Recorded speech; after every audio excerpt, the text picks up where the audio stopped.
Alright guys, so welcome to our first video. So I'm gonna be sharing some games that I played with my friend today, and hope you guys like it. Our first goal is gonna be 100 subscribers, and please subscribe, like, comment, share, do everything. Really means a lot to me, because we're just starting our YouTube channel.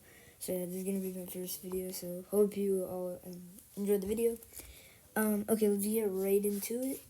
Okay, so the first game that I have for you guys is, we can go ahead and even game review it. I can show you guys, but so my friend's is potato, tomato, but yeah, okay. Okay, so we're gonna go and review it. Okay. So I'm going to be talking about throughout the video how players stuck at 1100 can improve in the beginner, or even beginning to be an intermediate, can kind of improve and become that intermediate, you get what I mean? So yeah, let's go and start. So this is my first game. I was white, right? I played this line, and then I played e5. I kind of put pressure d4. It says it was a mistake. Let's go and go into analysis. Alright, so it said d4 was a mistake here. But he took, and then I took back with the queen. He played g6. I played e6. I mean, it said this was a miss, apparently.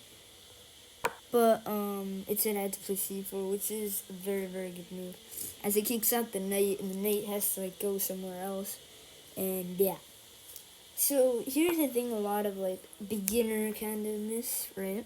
So for example, after queen d4, he played g6 here, which kind of opened up the diagonal. I mean, I know he wanted to play bishop g7, but here's the thing: if I play e6 now, the diagonal is exposed, right? And his rook is completely exposed.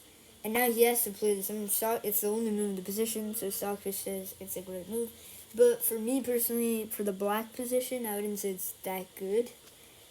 So yeah, it kind of feels pressured. So yeah, he took, played rook e1. Now here's the thing: it said I could play rook takes e5, sacrificing. And if I take, if he takes, I go queen takes e5 check. And if he blocks with the queen on e7, I can go and take on h8, right? So yeah. That's a whole other thing. But in the game, I went queen c4 because I wanted to be safe. And yeah. And for the guys who are wondering who this is, whether this is rated or unrated, this is actually unrated because, yeah, obviously. And bishop b7, I want knight to c3 to try to expose the diagonal till g8. He castled, I took, he took, I took. Just a lot of exchanges. I went back here on queen c7, rook b8, and then queen d5, bishop c6, queen c4. We kind of shuffled. He kept trying to attack me. But this was a very tense game in the this mid part, right? Where I was actually starting to lose a little bit. But it was really hard to find, I guess, because you had to play queen d7. I mean, that does threaten the b2 pawn. A little bit hard to find. So here's the thing: when something moves in the opponent's position, we also need to see how it affects us and what we can do.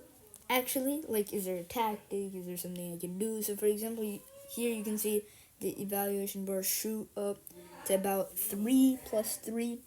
So, I can actually play knight to d4 here, which I did in the game. Said it was a great move. So, I was able to attack the bishop, able to attack e6, which is basically a triple fork. So, he went rook c8, I went knight to e6 check, and then he went king to f7. I took on c7, he took, I played bishop c5, he took, I took, and the rest of the game kind of played itself. I went with the rook here, I went queen d4, here, queen takes f6, check, here, and then rook to d8, check.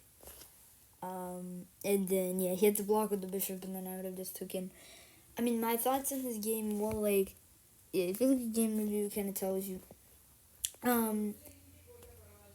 Here's the thing. Me personally, I would say even I didn't play that good in the beginning, right? He was actually winning by like 1, like right here it says like 0.9. And then only after the move e4, I started winning. And like yeah, what did e4 do?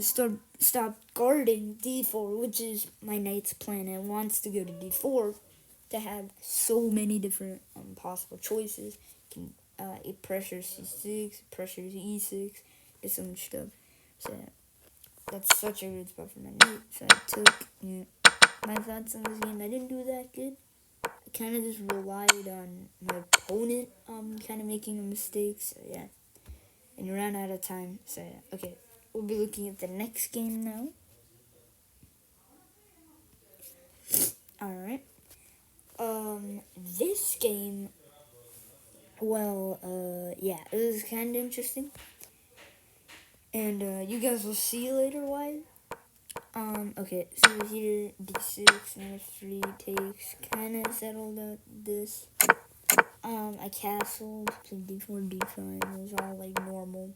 c6, developed, yeah. We both developed really, really well. Apparently here I had to take the knight, but like, his queen could just like capture back, and it would be like, him just developing his queen to a better square, so I thought that was really good. So I went back, and then he went queen to d2 here. I'm not quite sure why he did this. Maybe to put pressure on h6. I don't know. But, however, I seized the opportunity, and I took on f3. Rook e8 takes, queen b6. I just kept developing. And knight h5, knight e2, rook e1, knight f6. I just kept developing, getting my pieces out, and I went back to c7 to make more progress, like setting up the battery on h2, stuff like that. And yeah, king g2. Now here's the thing, you guys. In this position, I sacrificed the rook. So the point is that after he takes, I can actually check, right? And the point is, it's a fork, right? And that's not only all, not to just get compensation for material, just to expose his king. The point is actually going after the king, and actually, the point of knight f4 is to actually blockade g2 and e2, right? It's to actually, not allowing the king to go there. So I actually played queen d7. This is really, really nice move that I did here. Yeah. So, yeah, now I'm able to go to h3, give him a check, and this should be checkmate on the next move, right? So, yeah, my thoughts on this game, well, the brilliant was kind of nice, and queen d7 was a really good find. Yeah, and, he also played really well, but the only mistake he kind of made was, like, right here. I mean, this position was kind of like falling apart when I was getting the battery out. But the really main mistake was king to d2, as you guys probably guessing. Yeah. Was able to sack, get in, and checkmate him. So yeah, that was satisfying game, I would say. So yeah, okay, we'll move on to the next game. So now, this is the third one. This one might have even been a close one. I'm not sure. And then, yeah, so let's jump right into it. Then knight d7, I took knight f3, bishop d3, castle, c3, knight b3, rook e1, knight e5. Just kept developing. Bishop f4 is a really, really nice move here. It says it's an inaccuracy. Kind of sets up the queen attack, right? So here, he actually played a really nice move by taking back the knight instead of taking the bishop, which a lot of people would do actually here, thinking like they're getting inside, but they're actually hanging on the rook on a fifth. So yeah. And then I played queen f3 here, which is apparently a mistake. just because my queen gets even more exposed and stuff like that. But f5 at the end of the day was, I was like even whoa in the chat to my friend. This is actually just completely exposes the king, and he was like, yeah. And, okay, so I went bishop b5, takes, queen d6, I battery. This is something a lot of beginners and intermediates have to actually pay attention to. Batteries, forks, threats, tactics is a lot like a lot of what appears in beginner and intermediate games.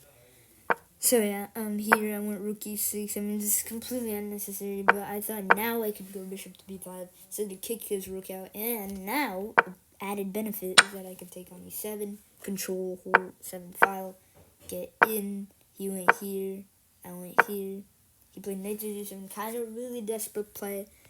I just took on b7 and then took on e6, check, queen e7, queen h7, which is mate. So yeah. And let's go and move on to the last game of the day. This one was kind of a messy one, but I managed to get the job done. So yeah, let's dive right into it. Yeah, we played the 4 knights, e6, d5 here, d4 takes, and he actually made a huge mistake in the opening. He was like, shoot. Yeah, he didn't realize that I could just move my knight backward and take back. So I got a really huge advantage in the opening. So yeah, queen to c2, knight b4. I just kept coming in, just kept going with my pawn. Now d3, very nice move here, Benny. The point is to kick him out, get a better outpost. Take 6, bishop g4, bishop f3. Now this is really nice move as well. Really beautiful too, as it's kind of a fork between a bishop and a rook. It doesn't really make sense, but it does here, as if you take, it's a fork on the queen and king with the knight. So yeah, takes here. I went bishop to d4, threatening it again. So now he was just getting really desperate, playing queen to d8, but I played here. I played queen to e4, not taking the rook just yet. Right. Just so I could play here. I mean, Stockfish wanted me to do bishop h3, and then I could threaten all sorts of knights, like knight h4. But I was at 13 seconds in the actual game, so there's some pressure. So I have bishop e2. Now, here's the thing. A lot of you guys might be wondering, why not king g1? It's a lot safer. I mean, it kind of results in destruction too. I mean, like, yeah, it's really dangerous to play that. So I just went in, got mated in one. So hope you guys enjoyed the video. Leave some comments. Comments, like the video, subscribe, share, do all the things. Our first goal is gonna be 100 subscribers. So please do everything. It really means a lot to me, because especially this, because it's my first video. So please do all the things. Thank you very much. And I'll see you guys next time.